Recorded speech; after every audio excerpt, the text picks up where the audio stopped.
Assalamualaikum warahmatullahi wabarakatuh. Alhamdulillah.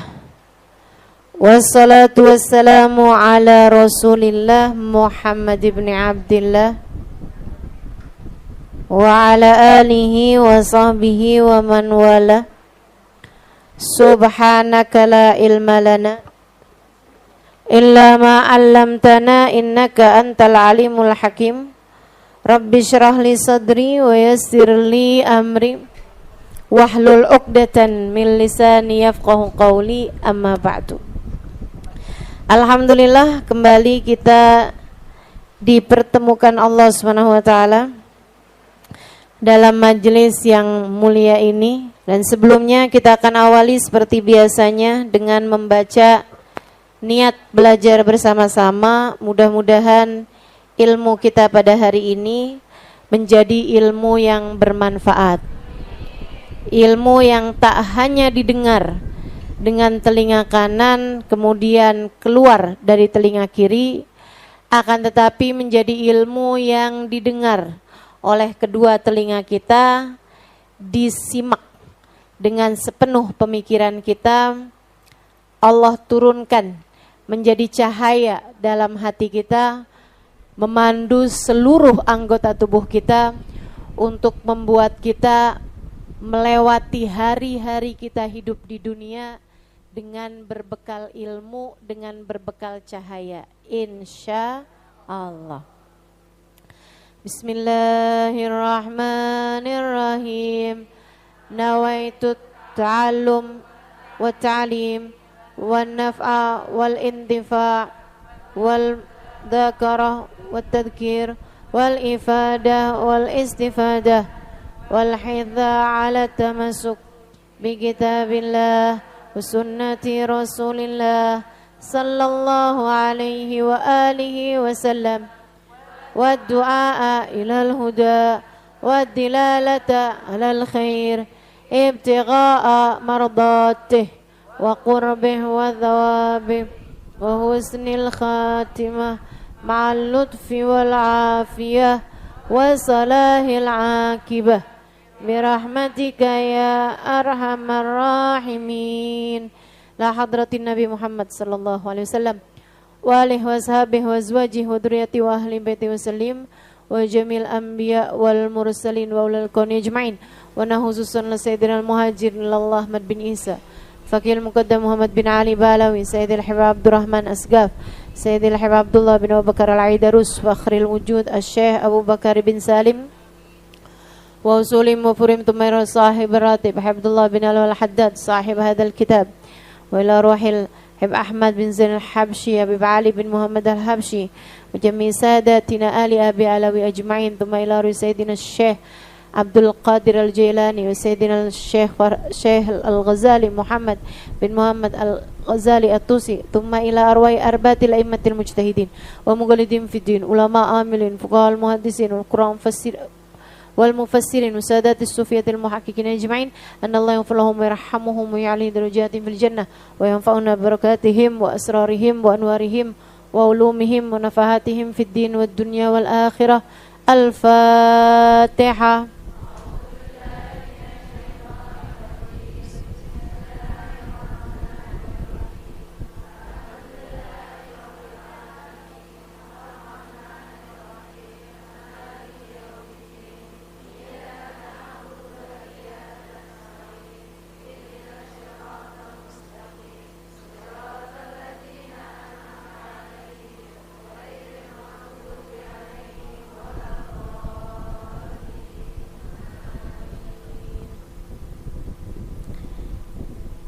Bismillahirrahmanirrahim. Wa qala alaihi salatu wassalam, dan bersabda baginda kita Nabi besar Muhammad, Madi bani ja'ian ursila fi zuraibati ghanamin bi'afsad laha min hubbil mali wasyaraf fi dinir rajulil muslim. Madi bani jai'an, tidaklah 2 ekor serigala yang sedang lapar dilepaskan fi zuraibati ghanamin, dalam sekelompok kambing, dalam segerombolan kambing, biafsad laha, lebih merusak, min hubbil mali wasyaraf, daripada cinta harta dan cinta jabatan, fi dinir rajulil muslim, pada agamanya seorang laki-laki yang muslim. Wa makna dzalik, itu hadisnya tadi sampai situ. Wa makna dzalik, keterangan dari beliau artinya adalah anna hubbal mali wal jah, sesungguhnya cinta harta dan cinta kuasa, yufsidani dina sahibihima, lebih merusak kepada agamanya seseorang, aktsar mimma yufsidud di'banil ja'ian, lebih banyak daripada kerusakan yang bisa ditimbulkan oleh 2 serigala lapar, idza ursila fil ghanam, apabila dilepas di kawanan kambing-kambing. Jelas ini ya. Faman ishtadda hirsuhu 'alal jahi wal mal, maka siapa orang yang besar cintanya kepada jabatan, kepada pangkat, wal mal, ataupun kepada harta, wa talabil manzilah, dan juga mencari cinta manusia. Siapa yang besar ambisinya terhadap harta, terhadap kuasa, ataupun terhadap cinta, wa ta'zim fi qulubin nas, dan pengagungan di hati manusia, faqad ta'arrada bidzalik li afatin katsirah, maka dia telah mengajukan dirinya kepada banyak sekali penyakit-penyakit hati. Contohnya, kal kibri, seperti kesombongan, warriyai, dan riya, watazayyun, berhias-hias, menghias-hiasi diri, maksudnya pakai topeng lah ya gitu ya. Jadi kayak kelihatan jaga image. Jaim. Watasannu, bikin-bikin. Kayak buat-buat, bikin-bikin di depan orang lain, di belakang orang lain, tuh tasannu tuh. Kayak sok gitu. Tahu gak sih? Makanya saya kalau udah ngelihat orang kayak terlalu sok gitu, saya malah justru jadi curiga. Tazayyun wa tasannu wa tarkit tawadhu, dia akhirnya jadi meninggalkan tawadhu, jadi kehilangan sifat tawadhu. Tawadhu'nya lil haqqi, kepada Allah, wa ahlih, dan tawadhu kepada ahlillah, tawadhu kepada orang-orang yang dekat dengan Allah, tawadhu kepada para wali-walinya Allah, tawadhu kepada para ulama-ulamanya Allah. Kalau kegedean itunya tadi tuh, kegedean cinta harta, kegedean cinta kuasa, kegedean cinta manusia, kegedean cinta terhadap pengagungan, dielu-elukan sama manusia, popularitas. Nah, popularitas. Ya, ketinggian pengagungan terhadap hal-hal yang seperti itu, akhirnya jadi nggak bisa hormat sama Allah, nggak bisa hormat sama para wali-walinya Allah, nggak bisa hormat sama para ulama-ulamanya Allah. Wa karahiyatul khumul, dia jadinya benci ketidakterkenalan, benci khumul. Khumul tuh lawannya popularitas. Lawannya popularitas. Maksudnya kalau popularitas tuh dikenal orang banyak, kalau khumul itu tersembunyi gitu, terasing gitu ya, kayak dianggap asing sama orang. Itu dia benci hal itu. Dia benci untuk nggak dikenal sama orang. Dia nggak tahu siapa saya. Wah, tuh. Ila ghairi dzalik, kepada hal-hal yang lainnya, minal baliyat, dari bala-bala besar. Wa fil hadis sebutkan dalam sebuah hadis, innallaha yuhibbu min ibadil atqiya'il akhfiya al-abriya. Sungguhnya Allah Subhanahu wa taala cinta dari hamba-hambanya al-atqiya, yang takwa, al-akhfiya, yang menyembunyikan dirinya, al-abriya, yang baik-baik. Ya. Wafi, dan dalam sebuah hadis lain lagi, rubba ath aghbar di tamrain la yu'bahu lah law aqsama 'ala Allahi la barah. Terkadang ada orang dekil, lusuh di tamrain, punya bekas luka tuh. Apa namanya? Punya belang, bekas luka ya. Bekas luka namanya belang bukan? Iya, kalau yang bisa dimakan namanya kerang. La yu'bahulah, yang tidak dipedulikan orang. Lau aqsama 'ala Allahi la barra, tapi kalau dia minta kepada Allah, la barra, Allah pasti akan mengabulkan permintaannya. Faman ishtadda hirsuhu 'alal mal, siapa yang gede cintanya terhadap harta, besar ambisinya, pokoknya pengen kaya gitu, pengen punya duit banyak, pengen punya ini, pengen punya itu, faqad ta'arrada bidzalik li akhtarin 'azimah, dia sedang mengajukan dirinya kepada bahaya-bahaya besar, wa baliyatin jasimah, dia sedang mengajukan dirinya, sedang maju menuju kepada baliyatin 'azimah, bala-bala yang sangat besar. Illam yahfadillah wa yatadarakahu birahmatih, kecuali jika dia dijaga oleh Allah dan segera diperbaiki jalannya, segera disusuli, segera ditarik sama Allah Subhanahu wa taala dengan rahmatnya. Wallahu a'lam bishawab. Jadi katanya beliau, cinta harta, cinta kuasa, cinta untuk ada di hati manusia, kayak penting banget pandangan orang terhadap dirinya gitu. Ini saya sih kalau ngelihatnya kayak penyakit kita banget gak sih? Penyakit kita banget. Kita tuh dari kata-kata aja itu udah gak pas. Teman-teman saya sekalian, kita sebut orang miskin itu sebagai orang susah. Betul gak? Meskipun kita gak sebut orang kaya sebagai orang muda. Ya gak pernah kan? Sekarang dia udah jadi orang muda. Gak pernah. Betul gak? Kita paling sebutnya sekarang dia udah jadi orang kaya. Oh gini, kita suka bilang dia sekarang udah senang hidupnya. Kita selalu saja mengistilahkan bahasa senang hidupnya, itu gambaran tentang orang kaya. Kita gak pernah tuh bilang misalnya gitu ya, dia sekarang udah senang hidupnya. Oh, udah nikah? Enggak, maksud saya udah jadi orang kaya, kan begitu tuh.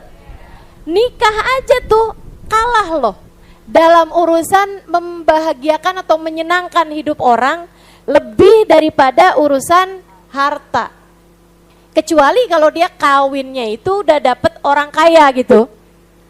Kalau dapet orang kaya nih, kita bilang sekarang dia udah jadi orang senang. Nah begitu, dia udah kawin dapet orang kaya. Atau kalau dia laki-laki, sekarang dia udah jadi orang senang, gitu kan? Kenapa gitu? Kawin dapet janda kaya, gitu kan? Kayaknya tuh kita udah salah-salah, bahkan dari istilah kata aja udah salah. Siapa bilang kalau miskin susah? Siapa bilang kalau orang kaya senang? Saudara sekalian yang saya muliakan, ini nih udah salah persepsi nih, dari awal kata tuh udah salah persepsi gitu. Saya banyak ketemu orang miskin-miskin yang bahagia. Banyak. Pergilah kamu ke daerah-daerah pedalaman-pedalaman. Saya karena banyak jalan, banyak pergi ke hutan-hutan. Belakangan nih saya banyak jalannya ke hutan-hutan nih. Saya banyak bertemu dengan orang-orang miskin yang bahagia, Sebagaimana juga banyak juga orang miskin yang susah juga banyak. Terutama orang miskin yang pengen kaya. Susah tuh. Karena seburuk-buruk keadaan adalah ketika kamu tidak terima dengan keadaanmu sekarang, berharap keadaan yang lainnya. Itu udah seburuk-buruk keadaan. Ya kan? Sebagaimana sebaik-baik keadaan adalah ketika kamu menerima dan bersyukur dengan keadaan di mana kamu sekarang berada. Itu udah seenak-enak keadaan. Kamu akan merasa bahagia, senang ketika kamu ada di majelis ini dan kamu memang pengen ada di majelis ini. Betul? Tapi kamu akan merasa sengsara ngeliatin jam mulu. Kalau kamu ada di majelis ini, tapi kamu sebenarnya nggak kepengen buat duduk di majelis ini. Hanya karena suami kamu suruh misalnya. Hanya karena ada seorang teman yang ngajakin dan kamu nggak enak nolaknya misalnya. Begitu kan ya? Pokoknya orang tuh yang paling nggak enak itu berada di satu keadaan yang dia nggak kepengen ada di keadaan tersebut. Jadi bukan urusan berapa banyak harta yang dipunya, bukan. Bukan urusan berapa tinggi jabatan yang dipunya seseorang, bukan. Bukan seberapa banyak followersmu di media sosial, teman-teman. Bukan seberapa banyak kamu dikenal sama orang, saudaraku sekalian. Nih yang ngajinya udah lamaan di sini nih tahu betapa saya dulu dari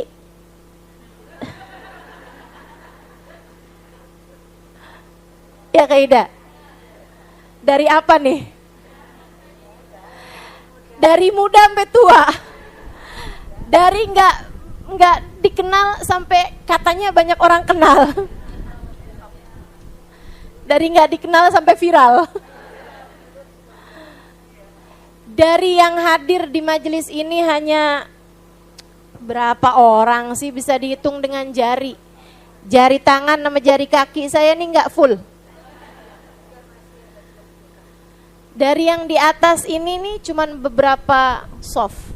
Sampai sebanyak ini dan dengan juga yang mengikuti secara live streaming juga ribuan orang. Teman-teman sekalian, dari yang begitu, dari yang asalnya begitu menjadi yang asalnya begini gitu. Saya merasakan untuk diri saya tidak banyak perbedaannya. Betul nggak? Nih yang ngikutin saya dari awal, kamu ngelihat perbedaan saya apa?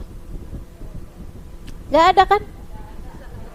Apakah kamu ngelihat sekarang saya pakai bajunya yang pakai ada gitu? Enggak ada, teman-teman sekalian. Enggak ada bedanya gitu. Enggak ada bedanya. Dari yang dulu sampai yang sekarang ya sama-sama aja. Karena memang apanya yang beda gitu, enggak ada yang beda. Hidup kamu juga seperti itu. Makanya kalau kamu mikir, saya memang lagi miskin ya, makanya saya tuh pelit gitu kan. Kalau saya kaya, saya akan dermawan. Saya enggak percaya. Dermawan itu tentang rasa hati, bukan tentang seberapa banyak yang kamu miliki. Orang yang dikasih sedikit aja pelit, apalagi dikasih banyak. Lebih pelit lagi dia. Maka gak usah lah sok-sokan. Ya Allah, kasih saya harta. Kalau saya punya harta, saya akan begini, begitu, begini, begitu. Kamu gak usah ngikut-ngikut sama orang-orang yang suka ngomong begitu per 5 tahun sekali.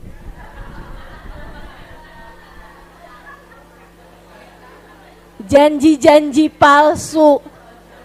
Lebih bahaya lagi dirimu itu, janji palsu kepada Allah Subhanahu wa ta'ala. Kamu bilang, kalau saya punya harta ya Allah, saya akan begini, saya akan begitu gitu. Teman-teman sekalian, gak bisa gitu. Makanya nih ya, Ada banyak orang tuh yang dikasih ujian saat miskin dia mampu lewati, dikasih ujian saat kaya belum tentu dia lewati. Ada banyak orang yang kepleset justru di saat kaya. Ada banyak orang yang tertipu justru di saat kaya. Ada berapa banyak orang yang tertipu justru di saat ketika dia punya segalanya. Ada berapa banyak orang ketika jadi rakyat jelata, dia mengerti caranya menjadi seorang hamba. Akan tetapi ketika ia dinaikkan dengan menjadi seorang yang punya kuasa, ia pun lupa caranya menjadi seorang hamba, terlena dengan jabatan dan kuasa, merasa dirinya sesiapa. Bahaya, bahaya. Makanya teman-teman saya sekalian, saya hampir gak pernah deh doain orang biar kaya. Saya doain orang biar utangnya kebayar, iya. Teman-teman tahu itu kan? Saya sering doain. Karena kesian saya sama orang punya utang.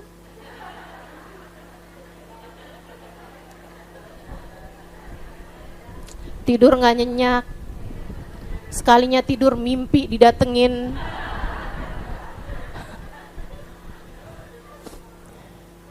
Mimpi didatengin dinosaurus. Tapi dinosaurusnya bilang, lunasi hutangmu. Masya Allah, susah bener.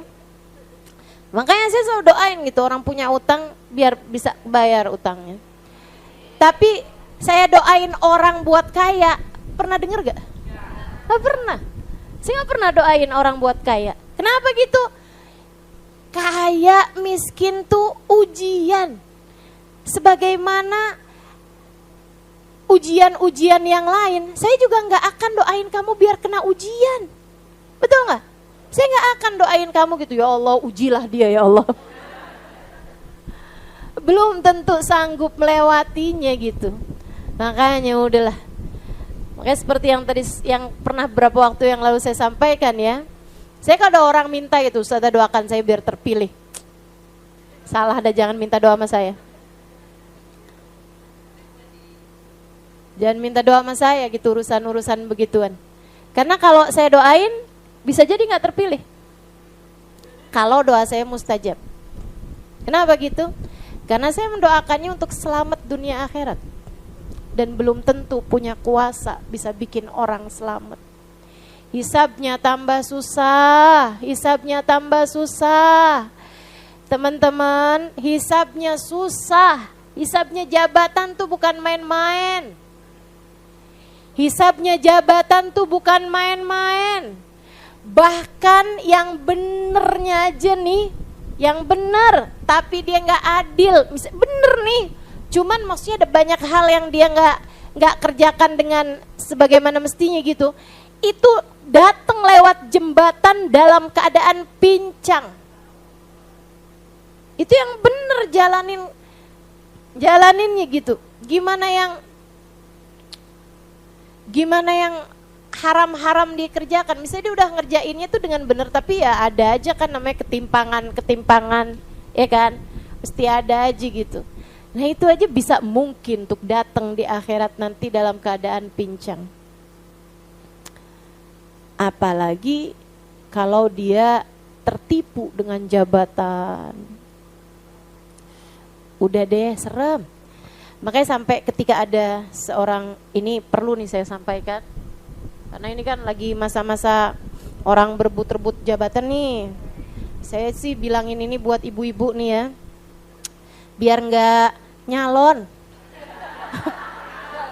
Kalau mau nyalon yang di situ aja, salon muslimah, khusus perempuan. Sehingga sekalian, udah deh aman-aman kamu cari selamat aja udah. Dan saya juga menyarankanmu hal ini juga, biar maksudnya kalau suamimu jadi ambisi terhadap jabatan dan lain sebagainya, kamu bisa jadi yang ngerem gitu. Jangan sampai kamu malah, gimana caranya biar kita terpilih nih, biar nanti saya bisa nenteng tas Hermes, biar saya nanti bisa jalan-jalan ke luar negeri dengan gratis. Ininya adalah apa tuh bahasanya biasanya? Dinas luar negeri. Ya, kayak mau belajar gitu kan dari negara yang lain. Waduh, bahaya tuh teman-teman, bahaya udah deh. Saya harus ceritakan ini cerita pernah disampaikan Sayyidil Habib Umar bin Hafid. Ada satu gubernur di Hadramaut, gubernurnya Hadramaut. Waktu itu kata Habib Umar, Hadramaut itu kegubernurannya itu adanya di Sewun, ibu kotanya gubernur, ibu kotanya provinsi adanya di Sewun. Sekarang ganti di Mukalla. Waktu ibu kota provinsinya itu di Sewun, ada gubernurnya Sewun ini taubat kepada Allah, maksudnya kayak pengen sekarang mendekat kepada Allah gitu dan meninggalkan jabatannya. Beliau datang kepada salah satu habaib yang paling terkemuka zaman itu. Saya nggak ingat namanya, mohon maaf. Dia datang kepada Habib tersebut, dia bilang, "Bib, saya ini mau tinggalkan semuanya nih, saya mau ikut apa kata Habib. Saya pengen jadi hamba Allah yang benar, Bib. Saya mau tinggalkan semua ini, Bib. Saya mau konsentrasi urusan akhirat saya sendiri, Bib." Ya. Saudaraku sekalian saya muliakan, Habib tersebut kemudian ngasih arahan sama dia beberapa hal. Misalnya, harta kamu silahkan tuliskan semuanya. Nanti kamu cari orang yang bisa amanat, minta harta kamu itu untuk kamu sedekahkan, kecuali yang seukuran kebutuhan kamu, yang memang sangat mendesak untuk masa sekian, gitu. Untuk misalnya kayak 1 tahun gitu. Terus pergilah kamu ke Mekah, nanti saya akan utuskan, datanglah kamu kepada salah satu habaib yang ada di Mekah gitu, kamu hajilah, umrohlah, kemudian tinggallah di sana gitu bersama dengan Habib itu. Maksudnya rumahnya jangan jauh-jauhan sama beliau, kamu belajar terus ini apa segala macam, ngaji lah gitu sama Habib tersebut. Terus dia bilang, "Baik Bib, akan saya laksanakan." Terus dia nanya gitu, "Terus Bib, ini kalau saya pergi, saya bawa keluarga saya, ini yang jadi gubernur nih, saya suruh siapa nih Bib nih? Saya serahkan kepada Habib," dia bilang, "atau kepada misalnya kayak anak Habib atau ponakan Habib yang Habib rasa bisa untuk itu." Habibnya bilang, "Amalja," simak. Ini cerita disampaikan guru kami, Sayyidil Habib Umar bin Hafid. "Fa'amalja, adapun pangkat kekuasaan sebagai gubernur yang kamu maksud, saya tidak tertarik darinya. Dan saya tidak akan mau, gak rela, gak ikhlas saya kalau ada salah satu dari anak-anak saya ataupun anak murid saya yang kena bala dengan hal tersebut. Saya bahkan tidak rela itu saya berikan kepada keledai saya sekalipun."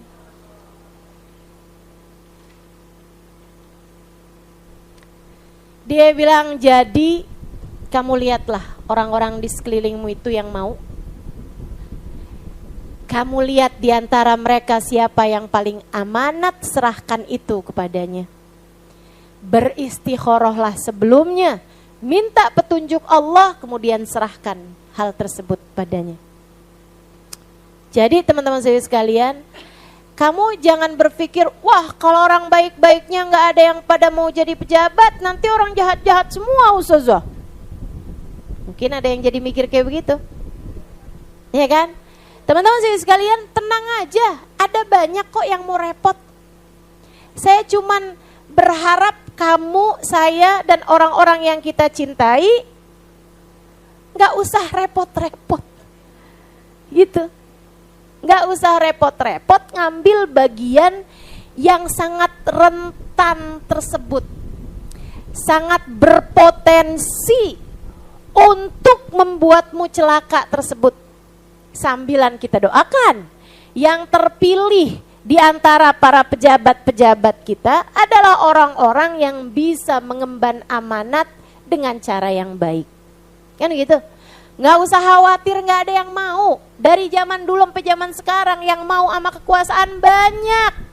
Justru kalau kita menjadi orang-orang yang tidak tertarik dengan kekuasaan, ini malah justru jarang, asing, aneh yang kayak kita. Betul?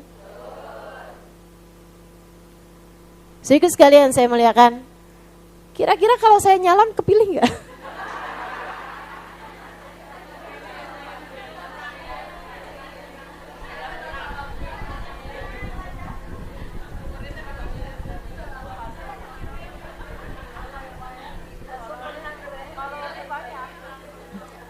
Nggak akan kepilih lah Ustazah, orang nggak mungkin.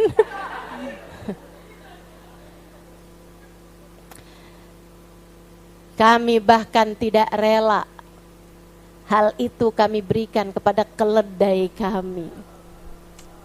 Tuh sampai segitunya tuh.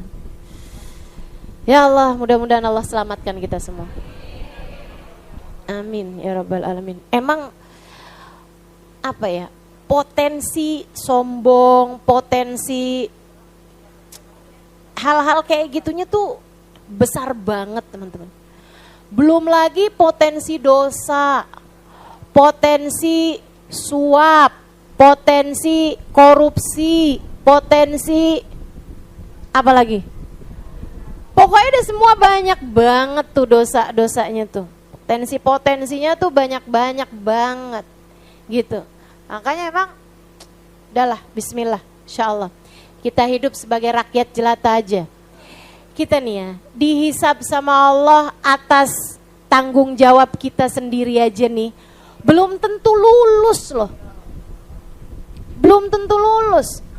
Kullukum ra'in wa kullukum mas'ulun an ra'iyatih. Kata Nabi Muhammad, semua dari kalian adalah penggembala. Dan semua penggembala hanya akan dimintai tanggung jawab atas gembalaannya.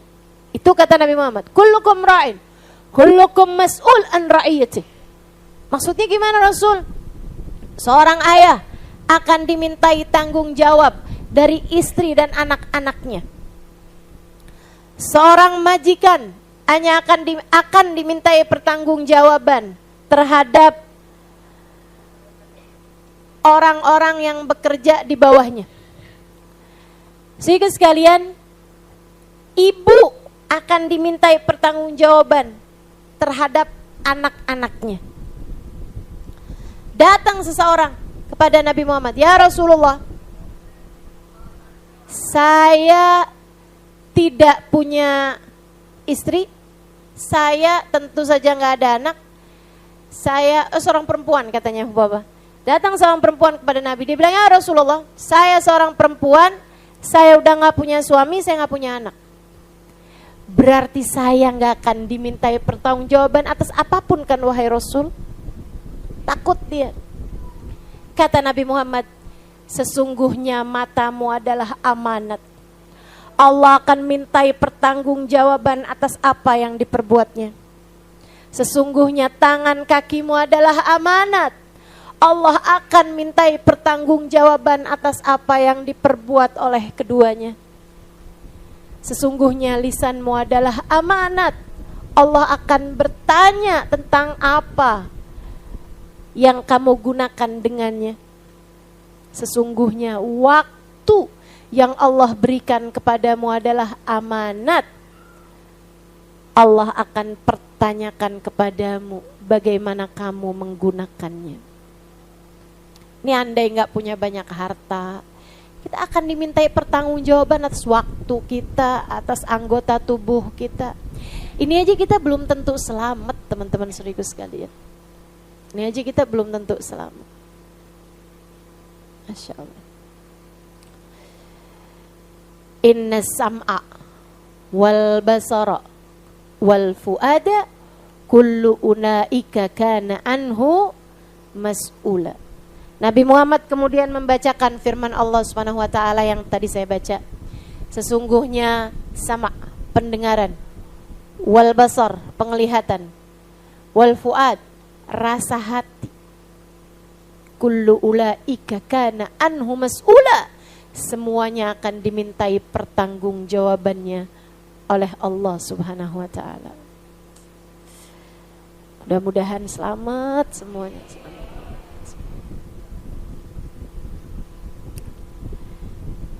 Kita nih ya, baju banyak,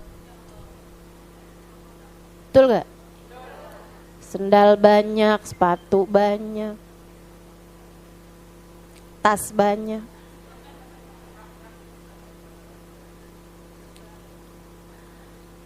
Harganya itu juga akan dihisab sama Allah, gitu kan?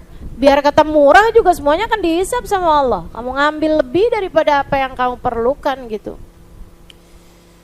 Ya Allah, mudah-mudahan Allah baguskan di niat, Allah baguskan di cara kita mendapatkan harta kita insya Allah. Dan Allah karuniakan kepada hati kita qanaah terhadap apa yang kita punya, dan kedermawanan untuk berbagi terhadap apa yang kita punya. Amin ya rabbal alamin. Sehingga kita diberi kemudahan untuk menjalani hisabnya kelak insya Allah. Jadi kata Nabi Muhammad kayak gitu tuh, di banjaian ursila fi zuraibati ghanamin. Dua ekor serigala lapar banget. Itu kan dia nggak lapar aja, maksudnya lapar biasa aja gitu, atau nggak lapar. Dia tuh kalau ngelihat kambing diterkam teman-teman. Serigala itu, karena serigala itu adalah binatang buas. Binatang buas itu dia akan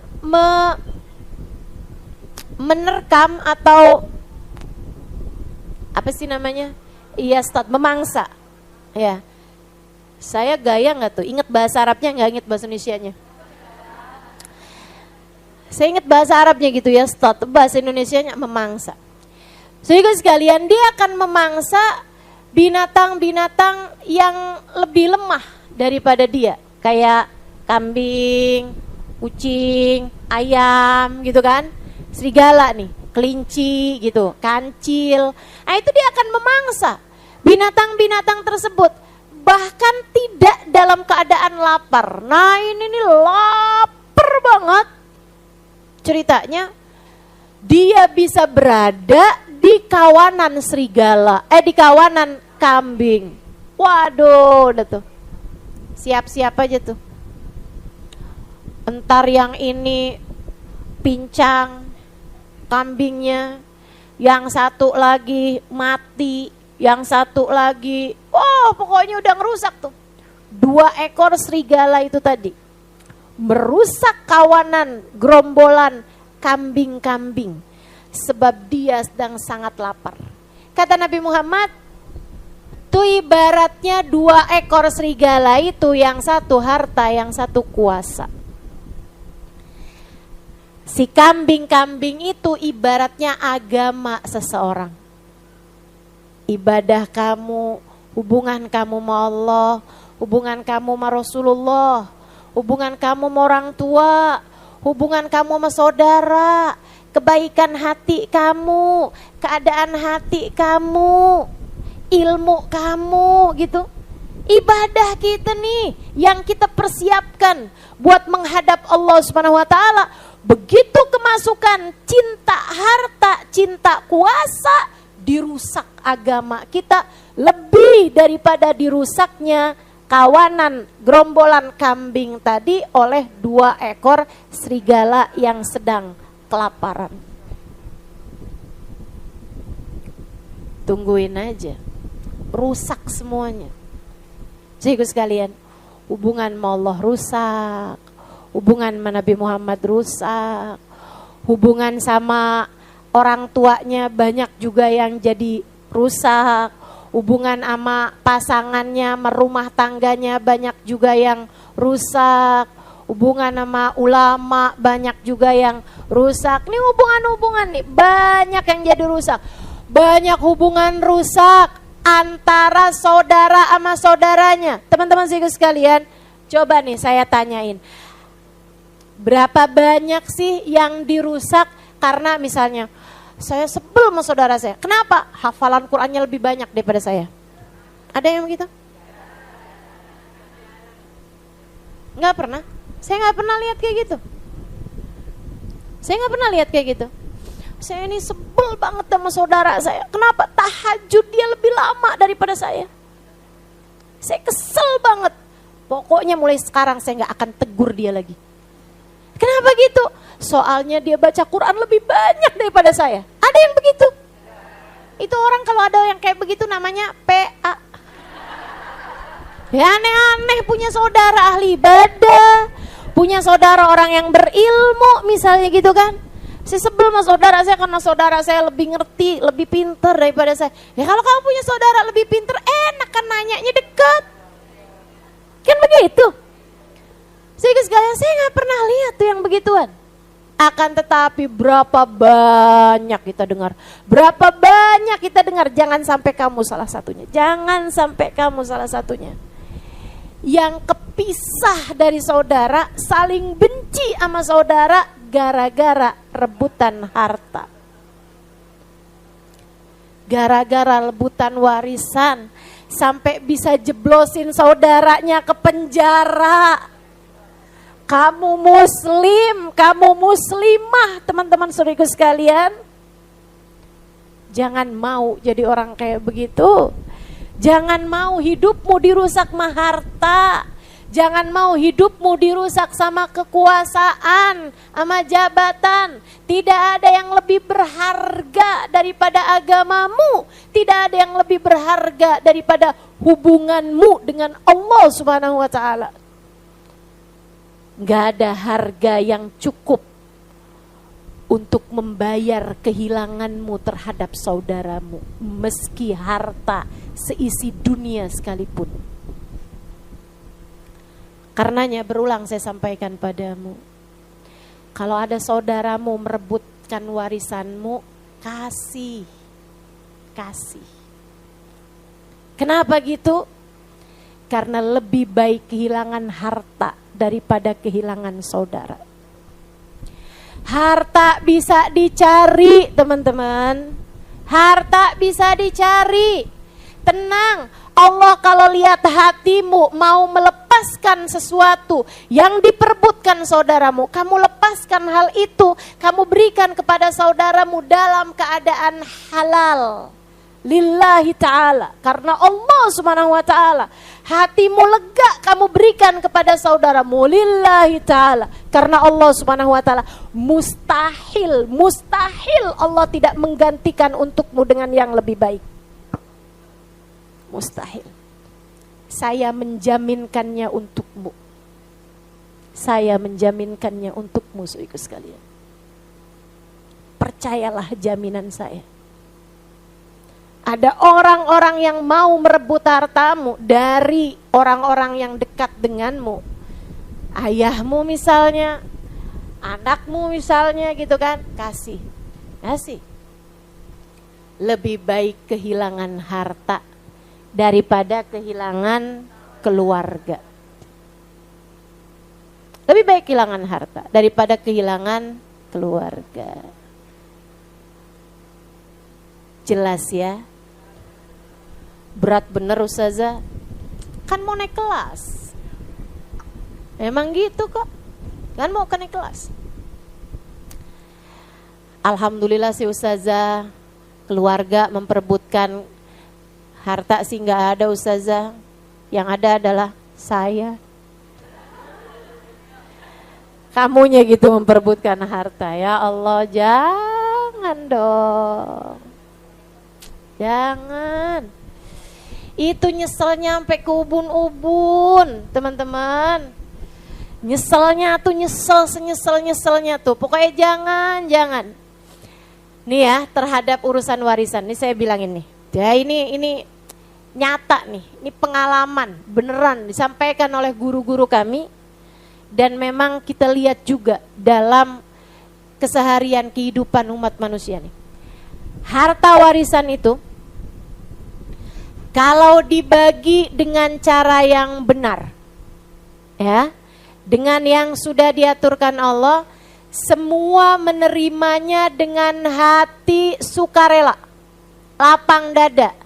Semuanya menerima, semuanya seneng gitu kan. Itu akan jadi harta yang paling berkah. Dipakai usaha enak, dipakai ini enak, pakai itu enak. Lihatin aja. Salah satu dari abrokul amwal, salah satu dari harta paling berkah tuh, melanjutkan usaha keluarga. Lanjutin usahanya keluarga itu salah satu usaha paling berkah. Kalau dibaginya dengan baik, dengan takwa dan dengan cinta. Gitu. Ada kakak yang bilang sama adeknya, "Iya deh, ambil aja deh." Misalnya gitu. "Saya udah ini kok, udah cukup, udah gak apa-apa, buat kamu aja." Adeknya bilang, "Ah, gak usah kak, gak apa-apa kok kak, saya juga masih cukup kak. Alhamdulillah, kakak kan mungkin juga perlu buat urusan-urusan yang lain, gak apa-apa kak, ambil aja." "Kamu beneran? Ada beneran?" "Iya gak apa-apa kak, kakak ambil aja. Ini kan juga harta dari orang tua kita kak," gitu, biar semuanya juga pada ikutan dapat berkah harta orang tua. Gitu kan? Itu yang kayak begituan tuh. Itu bakalan jadi usaha yang berkah, teman-teman. Oh, kok amin? Emang kamu punya?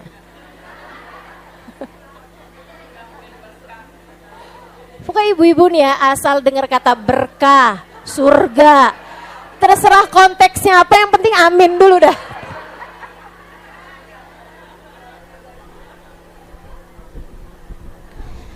Soalnya sekalian, sebaliknya gitu, harta warisan kalau misalnya gitu kan, berebutan sampai saling benci, sampai saling caci di antara keluarga, sampai yang asalnya pada orang-orang soleh, solehah saling tuntut gitu, sampai tahajud pun isinya minta harta warisan. Oh, bahaya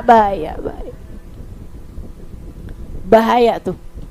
Kalau udah kayak begitu tuh, tahajud minta menang di pengadilan urusan warisan. Kalau menang pengadilan maksudnya apa? Saudara kamu penjarakan dan kamu minta gitu sama Allah Subhanahu wa taala. Saudaramu enggak dapat apa-apa dari harta warisan, kamu minta itu kepada Allah. Kezaliman macam apa yang sudah kamu lakukan itu, teman-teman? Nih kalau ada orang modelannya kayak begitu tuh, harta warisan yang tidak dibagi sesuai dengan haknya, atau harta yang tidak dibagi dengan takwa dan dengan cinta, saling berebut, saling gak enak hati, saling marah, saling kesel, saling hujat, saling caci, saling maki.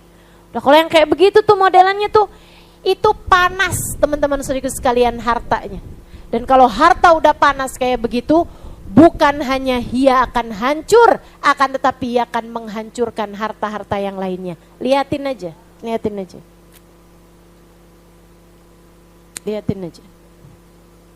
Ngeri. Dah, kita mesti pinter-pinter nih sama urusan harta nih. Terus bilang, pokoknya kalau udah yang pengen begini, pengen begitu, pengen punya ini, pengen punya itu. Nah, kalau hati masih kayak begitu tuh, bilangin, wahai diri, kita bakal mati. Wahai diri, semua harta ini akan ditinggalkan. Wahai diri, semua yang enggak dibawa mati, jangan bela mati-matian. Insya Allah. Terus bisa ngajarin hati kita, insya Allah. Terus bisa ngajarin. Amin. Ya Rabbal Alamin. Sehingga sekalian saya muliakan, kalau hamba-hamba tercinta di sisi Allah ceritanya kayak gimana? Oh, gak gitu. Mereka rebutan harta. Wah, aneh banget. Gak mungkin banget. Ustazah ada tuh ustazah. Ulama ustazah rebutan harta. Maaf teman-teman saudara sekalian, yang saya sampaikan sebagai orang-orang soleh nih, belum tentu yang hafal banyak hadis. Kebaikan ini urusan kebaikan hati. Kebaikan ini adalah urusan bagusnya hubungan antara hamba dengan Allah Subhanahu wa taala.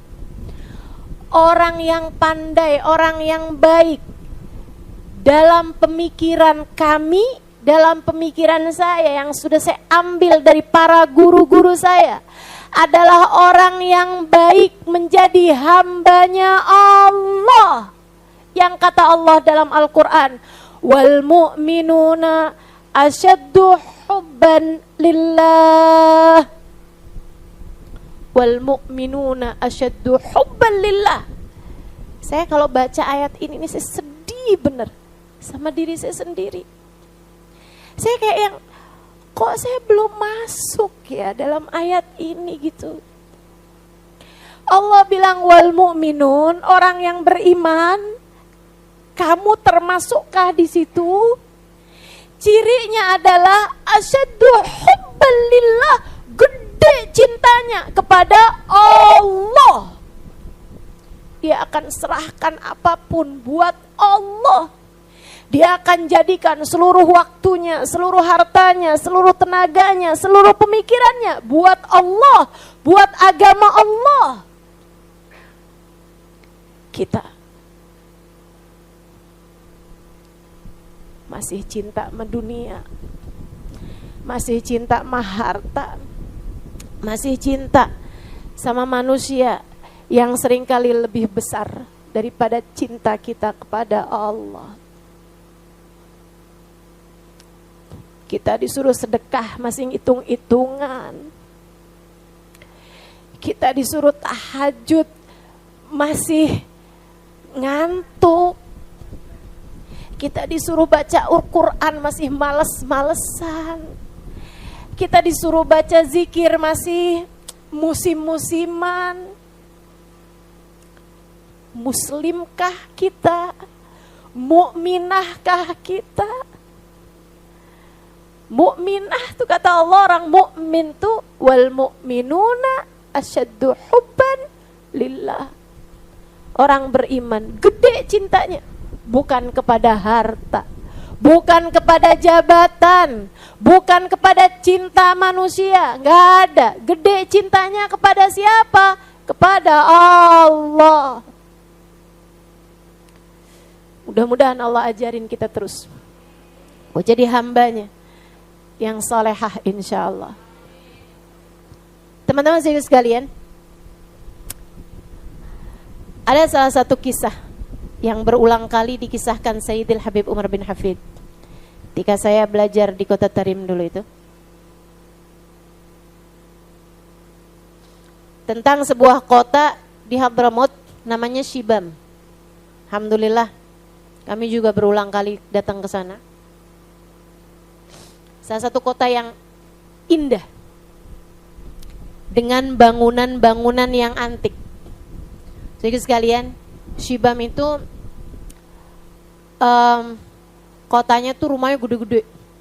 Gede-gede banget. Di rumah tuh bisa kamarnya 20 gitu. Tingkat gede-gede. Bukan berarti orangnya kaya-kaya. Tapi gini mereka tuh bangun rumah. Memang tanahnya kan mesti lebar nih misalnya. Mereka bangun rumah nih, satu petak gitu, suami istri. Sampai nanti kalau udah anak-anaknya besar, kalau anak laki-laki nikah, itu dia akan bikinkan bangunan nyambung sama bangunan rumah induk ini, rumah orang tua ini, gitu kan. Nah anaknya banyak-banyak zaman itu, punya anak 15, laki-lakinya 7. Yang perempuan kalau dinikahkan, kalau belum nikah tinggal barengan sama orang tuanya. Kalau udah dinikahkan, tinggal barengan sama suaminya yang tinggal sama orang tuanya. Gitu tuh orang Shibam. Nah nanti tuh kalau misalnya rumahnya itu udah penuh nih, udah besar gitu kan, itu dibangunkan di atasnya. Nanti dibangunkan sebelah sananya lagi. Nanti si orang-orang ini nih, gitu kan, yang nikah-nikah ini kan punya anak besar-besar juga akhirnya. Cucunya nih kalau nikah laki-laki, naikin lagi ke atas. Naikin lagi ke atas. Jadi rumah mereka itu tingkat 5, tingkat 6. Coba deh ntar kalau ke Hadramaut gitu kan, jalan-jalan ke Shibam. Iya. Nggak, itu urusannya bukan cuma harta kok. Saya berangkat ke Hadramaut juga bukan kaya teman-teman. Itu urusannya tentang siapa yang diberangkatkan Allah SWT itu aja. Sama kayak haji, kayak umroh, kayak kemana-mana gitu kan. Saudaraku sekalian yang saya muliakan, jadi ini Shibam nih sekitar 1 jam dari kota Tarim. Di rumahnya itu ada satu rumah, isi orang rumahnya 300 orang. Jadi kalau bikin pengajian gak usah ngundang orang.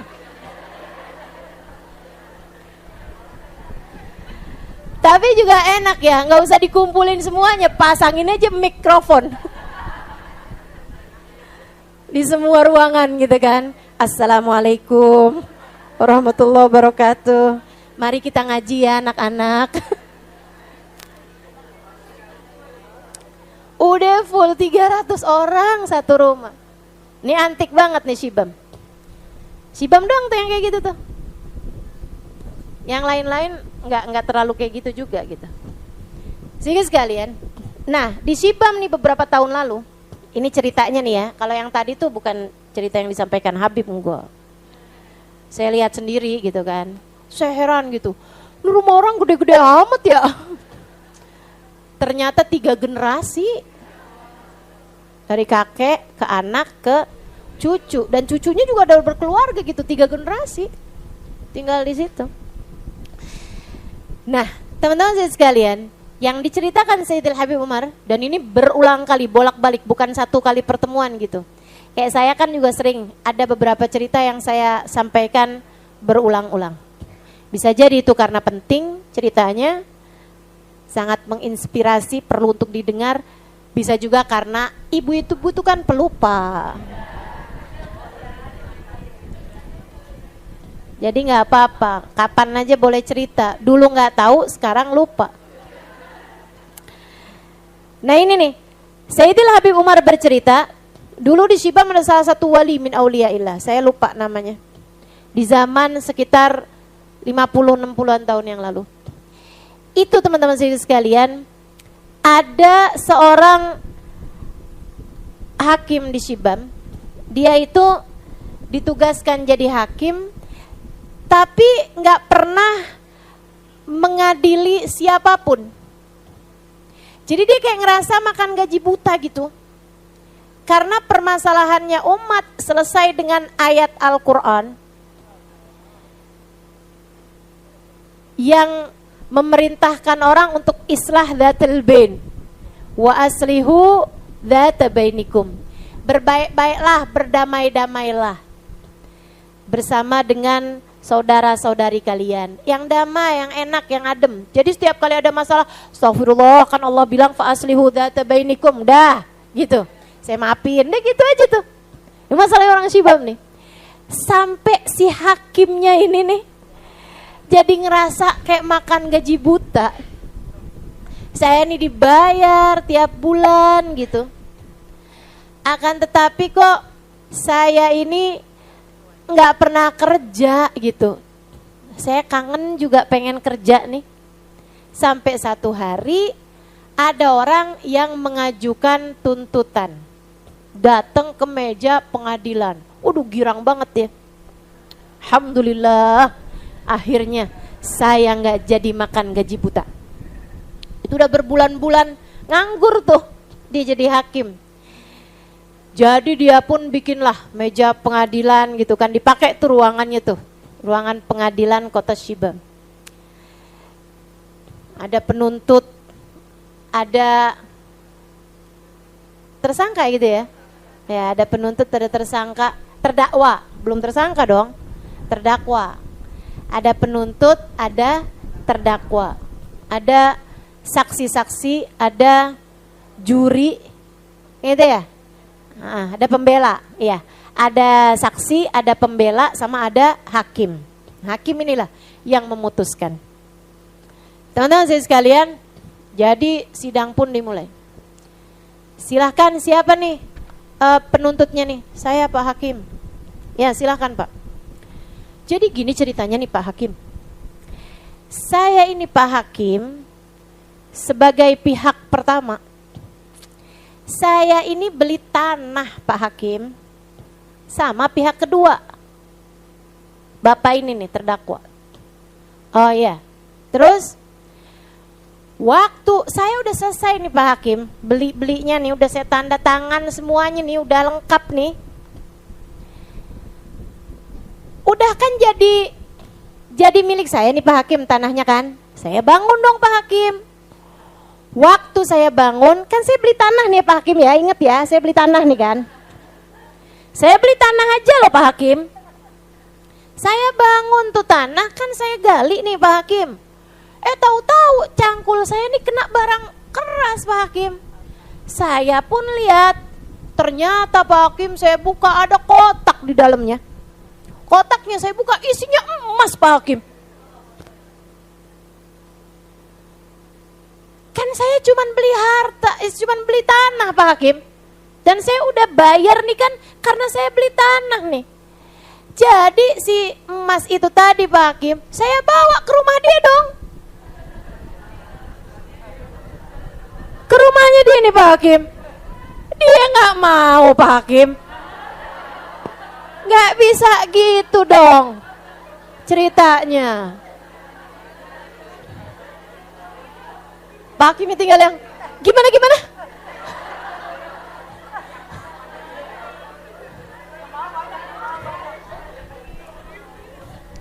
Lagi diceritain urusan gak cinta harta aja pada mau noh. Astagfirullah. Baru aja saya bilang gak pernah saya doain orang biar kaya.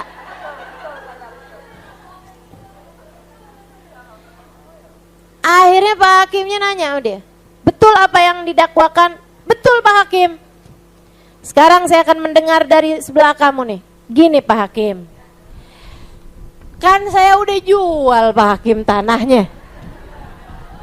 Kalau saya jual tanah Pak Hakim, ya kan ama di dalam-dalamnya, mana saya tahu Pak Hakim.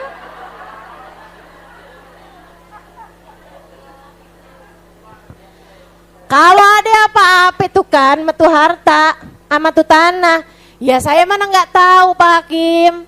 Kalau ternyata tanahnya kagak subur, kalau ternyata tanahnya apa, kan itu kan juga jadi masalahnya dia. Nah kalau ternyata di dalamnya ada harta, ya itu juga punya dia, udah dia beli. Jadi saya balikin lagi Pak Hakim, saya udah nggak punya hak apa-apa terhadap tanah itu, saya udah jual. Karena ditemukannya kan sama dia udah beli, tanah itu jadi punya dia dong Pak Hakim, gimana ceritanya jadi punya saya? Gimana tuh? Seru ya. Orang-orang soleh tuh yang kayak gitu tuh, masuk surga gampang tuh pantes. Masuk surga Firdausul A'la tuh pantas yang kayak begituan modelnya. Wal mu'minuna asyaddu hubban lillah. Gede mereka cintanya kepada Allah ama harta, ama jabatan, ama cinta manusia. Gak ada apa-apa bagi mereka. Saudaraku sekalian saya muliakan, mereka tiba-tiba ngide, Pak Hakim gini aja deh menurut saya Pak Hakim. Gimana nih? Kan bukan dia, buat dia juga dia gak mau, buat saya juga saya gak mau. Gimana kalau buat Pak Hakim aja?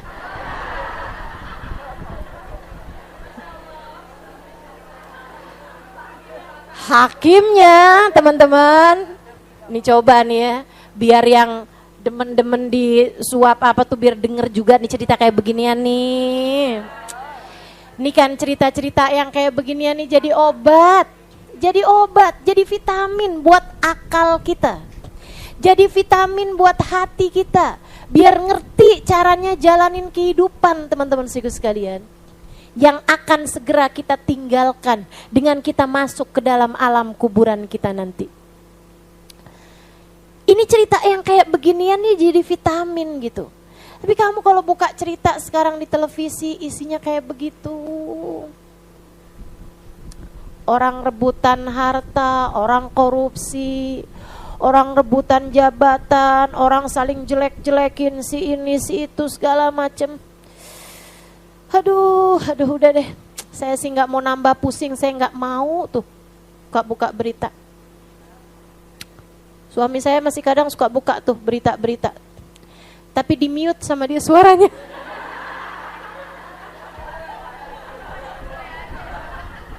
Aneh-aneh aja emang, ya Allah. Terus dia suka nanya, itu ngomong apa ya? Nanyanya sama saya. Aneh-aneh aja. Itu kira-kira ngomong apa ya, Dek? Saya bilang, namanya saya tahu. Barangkali kamu bisa baca bibir.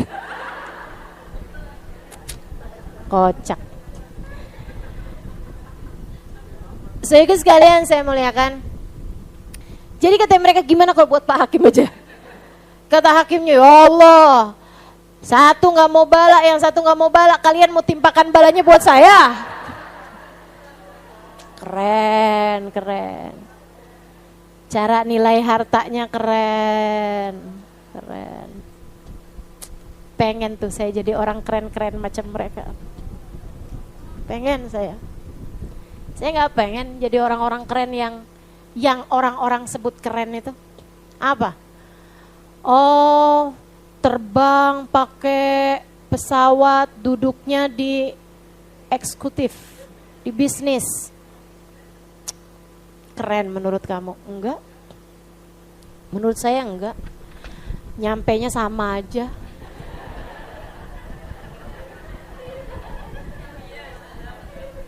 Ustazah, kita beliin pesawatnya yang bisnisnya nggak usah, saya bilang. Kenapa gitu Ustazah? Nyampainya barengan. Ntar kalau nyampainya duluan boleh. Selagi nyampainya barengan nggak usah aja. Teman-teman sekalian saya muliakan, apa sih yang orang-orang anggap keren?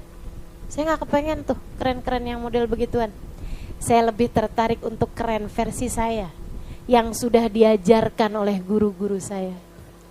Tuh yang kayak gitu keren. Sesungguhnya kebesaran seseorang dalam pandangan saya, kata Sayyidina Muhammad Al-Bagir alaihi ridwanullah.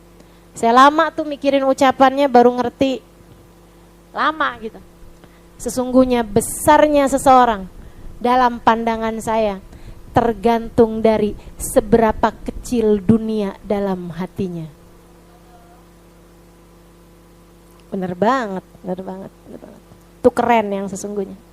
Semakin kecil dunia di hati seseorang, semakin besar pula lah orang tersebut nilainya dalam pandangan Allah dan dalam pandangan para wali-walinya Allah SWT. Akhirnya gimana tuh ceritanya tadi tuh? Belum kelar kan? Kasihin ke Hakim. Hakimnya gak mau. Terus gimana dong Pak Hakim nih sekarang nih? Duitnya kita pakai apa nih sekarang nih? Hartanya. Gini aja deh. Pak, si bapak pihak pertama, kamu punya anak laki-laki yang di usia nikah? Nggak punya sih, tapi anak perempuan punya. Oke. Kalau kamu Pak punya anak laki-laki nggak yang di usia nikah? Punya saya Pak Hakim. Kawinin aja. Kawinin. Keluarkan dulu buat zakatnya. Zakatnya banyak teman-teman. Kalau harta nemu kan itu harta karun. Zakatnya 20%.